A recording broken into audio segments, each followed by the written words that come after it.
This is a special presentation of the Gaming News Canada show with Steve McAllister. Hello once again and welcome to the Gaming News Canada show. I am your host, Steve McAllister. We prepared a bit ado this week to the end of May 2024, a month which delivered an avalanche of news across the North American gaming industry. So, as we get ready to welcome June and the June 18th to 20th Canadian Gaming Summit in Toronto, we figured the timing was more than appropriate to bring back the Gaming News Canada show roundtable panel, minus one. So we welcome back to the show Amanda Brewer and Phill Gray.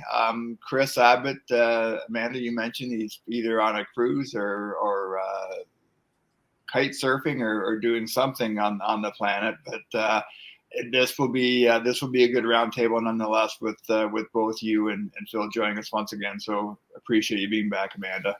Well, we'll try to make sure there's no dead air. Yes, that won't be a problem, especially with Phill on the call. Well, welcome back, Phill.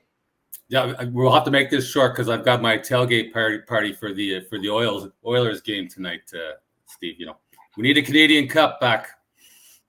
Yeah, it looks like Phil's completely jumped on the Oilers bandwagon. So that's okay. You know how we go in Canada, Steve. When there's only one Canadian team left, we're all on that team. So go Oilers, and it would have been go anyone else if it had been anyone else. So it's all good. Hey, well, listen, we got a lot to cover, so let's. This will be kind of a typical GNCS rapid fire edition with the two of you, and let's start here at home in Canada and in Ontario, and that was the news. I think probably 2 weeks ago now that the Ontario Superior Court ruling in favor of iGo and their legal dispute with the Mohawk Council of Kahnawà. The Superior Court dismissed the challenge of iGaming Ontario's online gaming and betting model.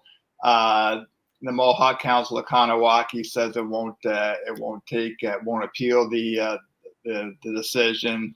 I think, Amanda, if I got it right, that they're going to seek legal validation of his gaming rights, quote, via other avenues. That was what the Mohawk Council told Jeff Zacconi from Covers last week. Was this a decision, Amanda, that surprised you at all, or was this expected? Well, listen, when it comes to gaming, and this being the first province to, I'll use a gaming term, roll the dice on its market, it wasn't a surprise that there would have been a challenge that came in. And I think it would have been fair to say that every other province that has entertained notions of following Ontario was probably, waiting to see what the Ontario court decided before feeling confident about moving forward with their own regulations. So very pleased that the decision came back the way it did. I'm not a gaming lawyer. I'm not a lawyer, but it would have been hard for me to imagine that, given the amount of time that the government of Ontario spent setting up its regime, that they would have left something like this to chance. So I thought it was great validation for iGaming Ontario and the government of Ontario. And I think if any provinces, we know Alberta is, likely to be the second province to come along. You can be assured that they were also waiting to see what that decision was, and they can move forward now full confidence that they too can figure out what conduct and manage means within their boundaries and set up a regime that works for them. So good news. It was welcome to hear that, the decision won't be appealed. I wasn't sure what it meant about other avenues, but again, I'm not a gaming lawyer. So at this point in time, we'll just take this victory and kind of just move forward. Hey, Phill, is it possible, and again, you're very knowledgeable when it comes to the Mohawk Council of Kahnawà, given your relationship for more than 2 decades, but do you think the other avenues include just the ongoing fight with the federal government and going down that road? Yeah, absolutely. And I think, the thrust of the Mohawk argument was that for the past, 2 decades and a half, since 1997, through Mohawk Internet Technologies and the Kahnawà Gaming Commission, that they have conducted and managed their own lottery scheme throughout Canada and at one point in the United States as well, given, of course, that that's the gray market and the legal ramifications or consequences, or even, was there even any justification to a legal challenge, is part of their point. And they were never challenged through all that time operating, through Mohawk Internet Technologies, many different sites that operate in Canada as well, that operate in Ontario. So talking to a few people at Mohawk Online the last little while, pursuant to other avenues, could mean a lot of things. There is a bill in the Senate. Now, Senate bills generally, as you know, are a long shot. Bill S-268, which would endorse the gaming right for the First Nations on their reserves to operate in jurisdictions. Can they, or would they, or should they, in jurisdictions that are regulated like Ontario? There's operators right now, big European operators operating in the rest of Canada in what's still deemed as the gray market. It'll be interesting to see. There is quite close to that as well. There's an election coming up for the Mohawk Council for Chief and the rest of the chiefs on the council, which I believe there are 12 in total. Some are very pro-gaming, some are anti-gaming. It'll be interesting to see if there's a leadership change in Kahnawà and whether they would hesitate to say more aggressive, or would they continue to pursue a legislative approach. It's going to be very interesting to see what happens in the next little while. Amanda, will we see this play out too as we expect to see the expansion of regulated gaming across other provinces of Canada? For example, I think we feel pretty optimistic right now that regulated gambling is coming to Alberta in the next 24 months. I guess it's fair to that would be a safe bet. Would we expect Kahnawà would take some kind of legal action if and when that does happen? And again, we expect something similar will happen in BC at some point, and Quebec's probably a bit more of a wild card. But do you see this kind of shaking out in other provinces moving forward? I would think the fact that the lawsuit was not successful in Ontario, if that were me, I would see that as a deterrent in pursuing it in other provinces. And especially the further west you push into Canada, you have very strong First Nations who are sitting in those provinces.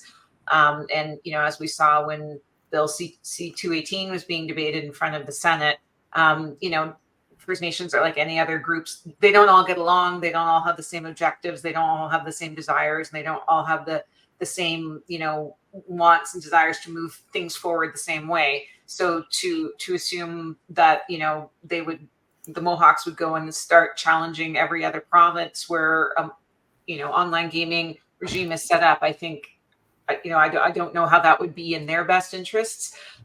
What Phill was mentioning about Bill S-268, so many bills flying around in my head. I think that would be one that would be of greater interest to all First Nations in Canada, because, it would give them autonomous rights on their reserves to conduct and manage gaming. But, to Phil's point, Senate bills are definitely long shots, and just because it's been introduced doesn't necessarily mean it's going to go anywhere. But I think if there was to be, consensus among any First Nations on, gaming, it would probably be for them to be allowed to determine what they want to do on their own reserves under their own terms. There has been some talk I've heard of establishing it. This has been going on for a couple of years, actually, establishing a coalition across the country of First Nations interested parties, and approaching it from that level as a consolidated entity. That's still in the works. There's a lot of talks there. I know it was close a couple of years ago, specifically with Six Nations in Ontario and the Mohawk Nation, which are part of a different nation here in Canada, and even stretching out to the west and involving some of the interested Indigenous nations there. That could be interesting if there's a real consolidated approach going against it, and what kind of standing they could get.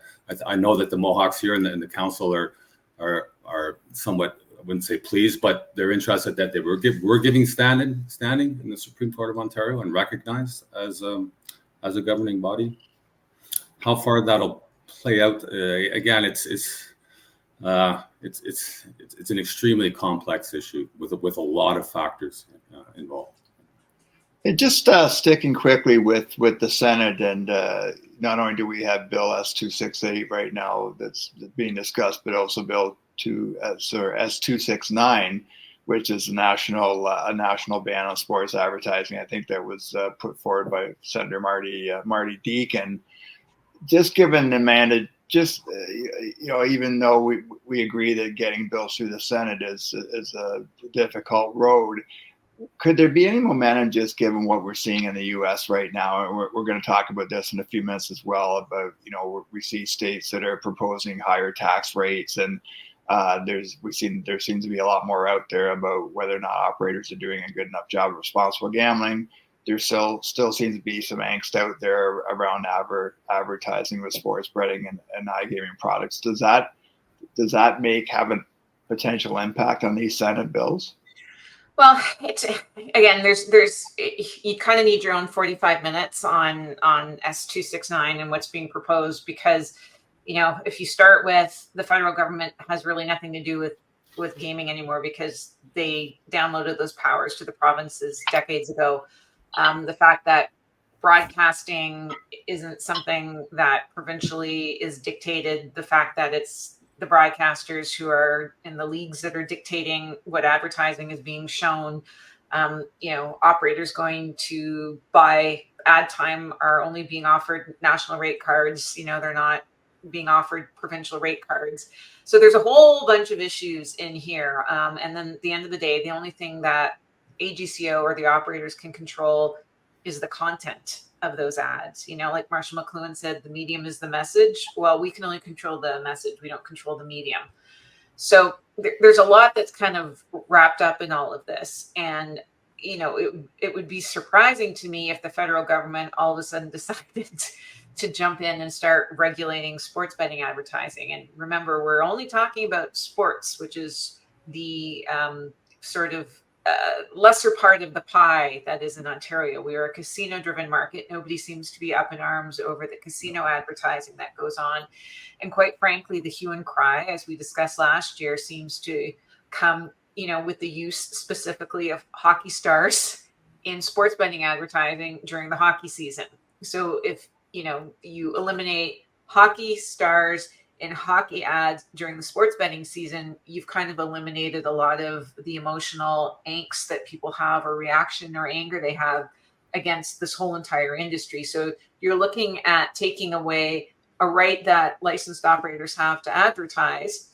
And because of like one little piece of the type of advertising that's being offered. Now, on one hand, you could say, well, you know what, operators just stop using athletes, just full stop using athletes in your ads. Well, okay, I guess that's an easy solution, but is that fair? They've already given up a lot. They're already not allowed to use bonuses and inducements. They are already only allowed to use their athletes in RG ads. So the other side of that is, well, why should they have to give up more? Could you ask the broadcasters to start geolocating ads for sports betting so that they're only shown within the province of Ontario? I don't know how hard or easy that would be to do, but could we have that conversation with the broadcasters? But also, if you're going to look at a ban on sports betting advertising, then what you really need to do is make it a ban on all gambling advertising, full stop. So if that's what you're really going to try to do, then there's no 649 advertising. The lottery corporations across Canada cannot advertise. The Princess Margaret 50-50 draw, because that's gambling, cannot advertise. So it then becomes sort of a very slippery slope of, if you're going to go after one tiny little piece of it, do you really mean to and intend to go after all of it? Because then let's talk about all of it, So like I said, I started off by saying you could have your own 40-minute conversation on this, because there's so much that's coming into play. So at this point in time, from an industry perspective, I'd say we're kind of hoping that the Senate gets bogged down in a few other pieces of legislation that it will be discussing, and they'll rise for their summer recess before this can go on any further. And that kind of gives the industry a bit of time to regroup, because there are lots of conversations going on. And, this has definitely percolated its way up to the kind of highest level of urgency for a number of stakeholders who are involved in the, I'll call it iGaming advertising that goes on in the country. So watch this space. There will be more to say, but, I hope just in this bit that I've shared, you understand that it's not just like one thing that we can change and this problem goes away. There's a lot that could get wrapped up in this. And Phil, to Amanda's points, there, great points they are. Yes. There'll be an absolute. Outcry is not strong enough word from the media industry if that's exactly what happens, because the media industry right now, especially with the two major sport networks in this country, I mean, if it wasn't for the advertising revenue coming in from sportsbook and iGaming operators, things could be pretty dire straits. I think we'd be seeing a lot of layoffs at TSN and Sportsnet once the NHL season finishes next month. Yeah, operate. I mean, I can't really add much to what Amanda laid out there very succinctly. And I have the same, I said it last year when the athlete ban came out. Well, I mean, it's kind of, I wouldn't say hypocrisy, but I think far short-sighted. I mean, hockey player X is allowed, to go on TV now and say, you can bet here, but, be responsible about your betting. I don't see the difference in it. And we can see hosts of Hockey Night in Canada, sponsored by, XYZ Sportsbook, get your same game parlay here, media personalities, but promoting their own parlays in between periods. So again, that's controlled, as Amanda said, that's, it's not controlled by regulators, but I think at some point what you will see here, and there's a larger question, is once legislators get involved, and we're seeing tonight, we're going to talk about some of that stuff as well. Once legislators get involved and constituents make complaints, well, the landscape is going to change drastically. And now we're very new here in North America. It's still, it's still a baby industry. It's still, has its growing pains and going. But if you look to Europe, where the online industry has been, quite established for the last few decades, look where they're going right now as far as advertising limits, stuff like that. It will come to North America at some point. Not, I wouldn't say in the very near future, but in the near distant future, there's going to be a blanket of changes on how sports books operate, how they advertise, and how they conduct and manage their business. Because right now, they can operate on the old model, that they've been operating on for the last couple of decades. And they've been able to, do that in North America for the last couple of years. They won't be able to forever. It will change.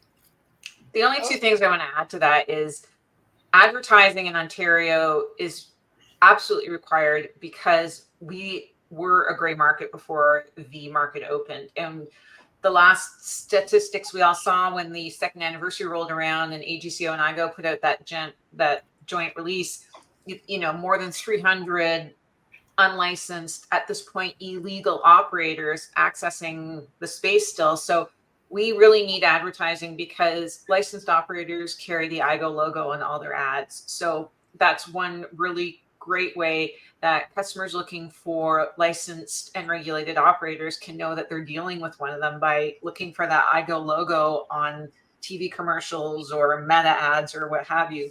But because we still have a gray market that, we need to clean up in Ontario, you start removing more advertising from us, that just gives the gray market, black market, illegal market, whatever you want to call them, operators, more of an advantage to attract customers. Already, they don't have the KYC challenges, restrictions that have been imposed on operators in Ontario. So taking away one more thing from the licensed operators just means those black market operators have more of an advantage to attract customers. For more exciting content and exclusive insights, subscribe to the Homestand Sports Today newsletter at homestandsports.com. Hey, I was going to segue to the Canadian Gaming Summit, but I think I'm going to wait till later because, Amanda, what you just talked about is a really good way to move into what's going on south of the border right now. Yeah, we didn't even plan that, Steve. Yeah, I know. You threw me a curveball, but that's all right. I played a little bit of quarterback back in my day, so I can call an audible here. But there's been an awful lot in the news the last few weeks. Actually, I think going back to last year in the U.S. when Ohio doubled its tax rate for regulated operators, and we're seeing it right now where the Massachusetts Gaming Commission, I think they recommended lawmakers a steep hike in the tax rate last week, and lawmakers shot down that idea. I think we're seeing in Illinois right now where they want the tax rate increase from 15% to 35%. That's coming from the office of Governor Jay Pritzker. Pennsylvania, I think there's been some discussion about a tax hike, and it just seems. Start here with you, Phill. Is this a bit of an overreaction to all the criticism that regulated gambling is taking right now, or does it go deeper than that? Gee, I was, when I was there at the beginning of the Ontario process, and then through migration and the licensing process. And to tell you quite honestly, I wouldn't say I was shocked, but I was quite surprised at, the low tax rate. I thought it would be significantly more. You'll see it again once legislators get involved. You're going to see, a tightening of restrictions, and I think tax increases are given the magnitude and the size of some of the players involved. In the Walmart sports books, the big ones. I think government's going to go after them for more money. Absolutely, they are. I don't think you're going to see any kind of decrease because. These operators want to be there, and I think they will at some point if they're legislated to going to pay it. You'll see increases. I think you're going to see increases in Canada. I think Alberta's going to come in at a far higher tax rate than, even though given their history of low corporate taxes there, I think given the landscape of what's going to come in Alberta, I think they'll come in higher than Ontario. I could be wrong, but Amanda? Yeah, it's kind of hard because you've seen the appetite south of the border of, operators being willing to swallow the big taxes. You look at what happened in New York. And, I look at that from my vantage point up here, where Ontario launched multi-product. Casino has always done better than sportsbook. Sportsbook, it's hard. It's, sort of lower margins, lower handles, you don't tend to make a ton of money on sports unless you're one of the 2-3 biggest operators in the market. So especially raising taxes in sportsbook only states when they don't have any iCasino available. I don't know if they're just trying to squeeze some of the competition out of the market. It just, it really doesn't, send out a welcoming signal normally to operators, especially, if you're a more mature market, your market's humming along and everyone's really happy and it feels like the right thing to do, then fine. But typically, when you're trying to launch a market and you're trying to encourage competition and encourage operators to come in and get licensed, then, as we said ad nauseum before Ontario launched, a reasonable tax rate is really what you need. And especially when you're attracting European operators that have had lots of experience at, the 20% mark, give or take, it would be really hard to launch and all of a sudden be sitting at, 30, 35, 40%. To Phil's point, Amanda, about Alberta coming at a higher number. We know Ontario's, I think, the 20% tax rate. Would you agree, Phill, that we probably will see something higher in Alberta? Not necessarily. I think, Ontario, we said whatever province went first would have the first mover advantage in terms of establishing the regulations and establishing the tax rate. I think there'd be a lot of pushback from operators if Alberta came in much higher. I think, what makes sense at this point in time, if you want to have an easy launch, a smooth market to operate, is, the AGCO standards, which they freely admitted that they borrowed liberally from, the UK and kind of cherry picked from other tier 1 jurisdictions around the world to build their standards. At this point in time, those standards can pretty much be locked for any other province that wants to go. And quite frankly, I would, set provincial interests aside and just kind of rubber stamp them and bring them in because the operators know them. They're easy to follow. They're not complicated, and they're operating under these conditions. Now, where provinces can differentiate is on the conduct and manage side, because that means something different to each and every province. And that is where provinces will have a chance to distinguish themselves, tailor it to their jurisdictions, tailor it to, the conditions that they're going to operate under. Any other province outside of Ontario is going to have a lower population base. It might not necessarily attract all the same operators that are in Ontario, so they may have a smaller operator base. But I think, the thing that, Alberta and any other province will have to keep in mind is they're gray too, just like Ontario was. So again, if you want to get operators into compliance, you want to start digging them up like weeds, that are buried there. You have to make the conditions amenable to them. And one way to do that is a reasonable tax rate. But that'll be up to Alberta to decide what's reasonable.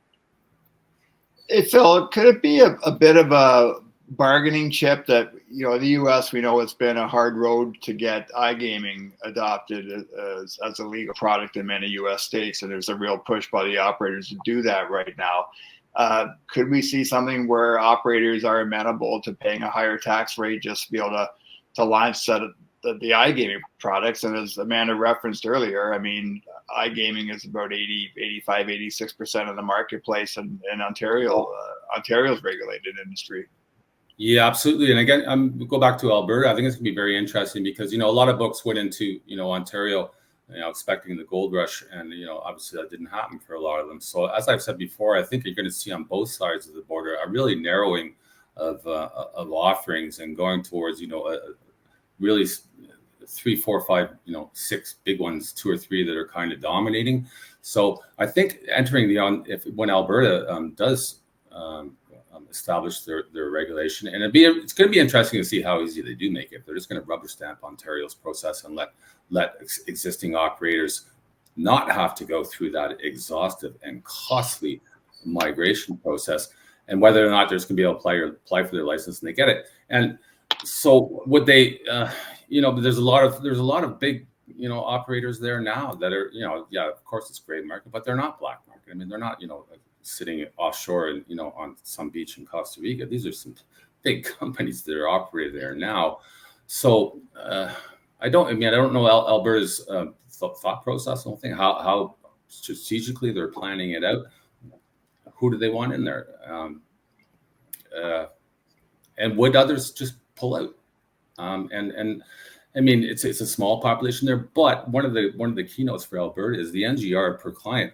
Their net gaming revenue per client is much higher than it is in the rest of Canada. They have more disposable income. They're valuable clients. Yeah, it's going to be fascinating to watch it all play out in what, I guess, the next year, 6 months to a year, 18 months. Maybe the biggest story in the U.S. last week was the Massachusetts Gaming Commission having a meeting and calling for the operators to show up and discuss a few issues. I think maybe bonuses were part of it. I think prop bets were part of the discussion, and increasing the tax rate. 10 of the operators didn't show up and basically snubbed their noses at the commission, and that not surprisingly enlisted a lot of different responses. Some sides castigating the operators for not doing that, thinking it was disrespectful. Some taking the side of the operators. I would just love, Amanda, to get you and Phil to weigh in on your thoughts on that, and if you'd ever seen that before, where a commission asks their operators to come to the table and they say no, thanks but no thanks. Listen, I know nothing about the relationship between operators and the regulator in Massachusetts. I can only sort of imagine if that happened in Ontario. I guess I would come down on the side that would be really disrespectful. And if they're trying to table items for discussion and they're reaching out into the operator community for feedback, then it's kind of beholden upon you to show up and tell them what you think. Because then if you don't, then you can't, blame them for your point of view not being taken into consideration. Like I said, I don't know how that relationship works south of the border in that particular state, but I would find it really surprising in Ontario if AGC or IGO were looking for some feedback from the operators. And the only thing I can think of is if it was a super tight turnaround, like they only gave them like a week's notice to appear. That's the only. But to have that many of them decide not to show up, it points to something else going on. Phil, your thoughts?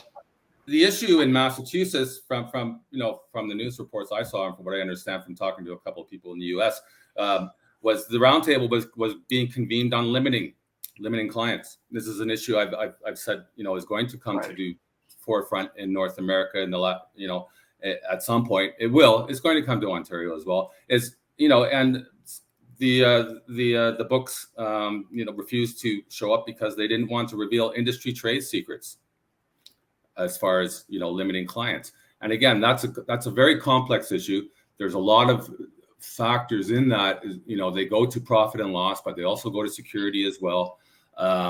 So the books, they've been operating on that model for the last couple of decades, and they aren't ready to, be above board exactly with what they're doing, but they will be legislated to reveal that, or be imposed upon, like it's happening in the UK, a set of practices for limiting clients on both sides, for both losers and winners. That will come at some point. Again, I think it'll be part of the whole landscape of standardizing the industry. I don't know if that's the right word, but as far as practices, and it's going to be a learning process for both sides, for both legislators and sports books. It will come though, because we've been operating, on a sports book model that's, a couple of decades old, that was born, with the infancy of the internet, and it's evolved, and you're getting into an industry too. It's gambling.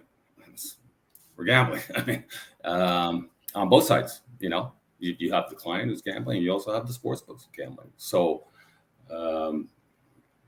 it will change, though. I will say that online, it will change next couple of years for sure. Absolutely. Yeah, thanks for clarifying that, Phil. You're right. That was a priority of that commission meeting last week, and asking the operators to come to the table.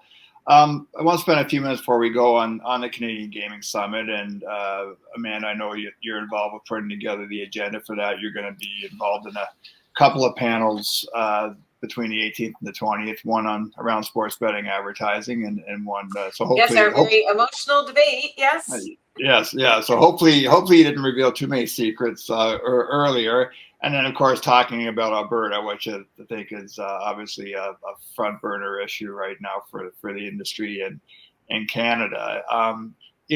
Listen, one thing I'll give in full disclosure. I mean, we're a media partner of SBC for the conference, and I'm going to be hosting a panel, and Mark Silver as well. But I know that you and Paul Burns and others work really hard on having the agenda reflect what's going on in the industry right now. So, we had Will Hill from the Canadian Lottery Coalition on the podcast 4 or 5 weeks ago, and Will's going to be moderating a panel with the lottery and gaming corporations during the conference. I think last year, if not in the past, Amanda, you can correct me on this, there's been a real effort to bring in the Indigenous communities and their take on gambling, and having those people from those organizations participate. So there's a lot of work that goes into the agenda, reflecting what's front and center right now.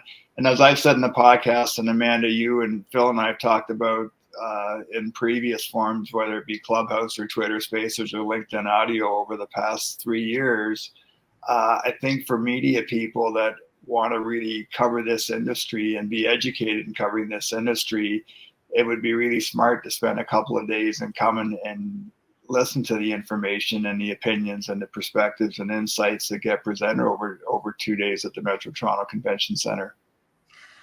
Well, from your lips to someone's ears, Steve, I know Paul Burns, I just saw a clip that I sent to him last weekend, and I can't remember who it was with, some major news outlet that should know better, but they're talking about operators carrying the AGCO logo on their advertising, and that's wrong. It's the iGo logo. And I said to Paul, do you even bother reaching out to correct the misinformation that this many years into a regulated market is, still out there on a very daily basis? So if you could find a way to invite all of them so they can come and learn something about the industry, that would be really appreciated, because right now it's Paul and I talk about it fairly regularly. There's a set of standards online. They're easily accessible. Anyone can read them.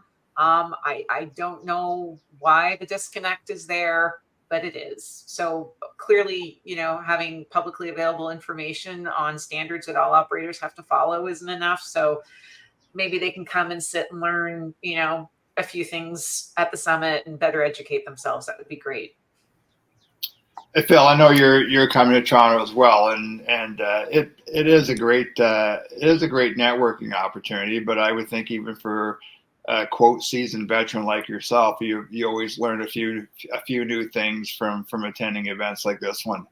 Oh, absolutely, yeah. And actually, I'm partnering now with and it's a curve for me. I'm partnering with someone in an ad agency, a company in the ad agency that's heavily involved in the gaming industry. So it's going to be great for me.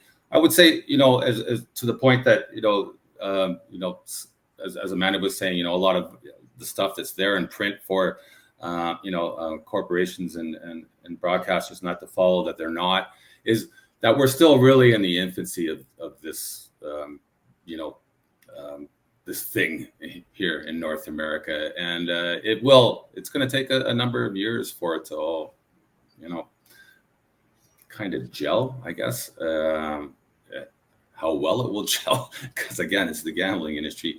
It would be, but we're still, as I say, it's early years here in North America for what we're doing. I think I go back to, and I don't want to, keep hammering the point. I think we're going to see a drastically different industry a couple of years from now here in North America than we do today. Hey, Matt, are there any panels or booths or anything in particular that you would recommend people take in while they're at the summit?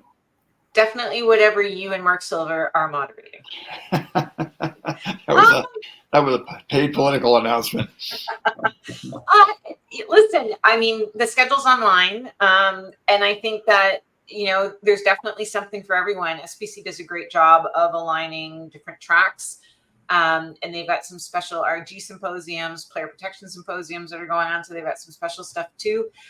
So I think there's something for everyone, which makes it really a great place to be. And as you said, Steve, the Canadians can network like nobody's business. We're always happy to come together, especially when there's an open bar, and just, catch up with friends and colleagues. But I know just from my conversations with the folks at SBC this year, there's been a very concerted effort to make sure that they reached into the provinces, and invited people in who, it's not just the crown corporations that work in gaming in all the other provinces. There's lots of other people who do really interesting and innovative things too. So really trying to expand their networks, and make sure that they all feel like there's space for them and relevant stuff happening for them, even though the summit is in Toronto. And just to let our Gaming News Canada subscribers know, I am going to blow the dust off the keyboard, and we will put out a special newsletter before the event to provide some information and hopefully help people put together their own guide to the summit. That'll come out before the conference begins on. I will tell you, Steve, that I've heard from several higher ups at both IGO and AGCO how sad they were that you decided to hang up, your keyboarding responsibilities, because they loved your newsletter, because it's how they were find out about a whole bunch of stuff going on. That's nice to hear. I mean, I was going to joke for a second that both Phill and I were going to have to drive to Toronto to dislodge your tongue from your cheek, but I'm sure there's a little bit of both there. Although I think I probably there were things I wrote in the newsletter that probably made people at AGCO and I go a little bit unhappy, but at the same time, I think I have pretty good relationships with the people there.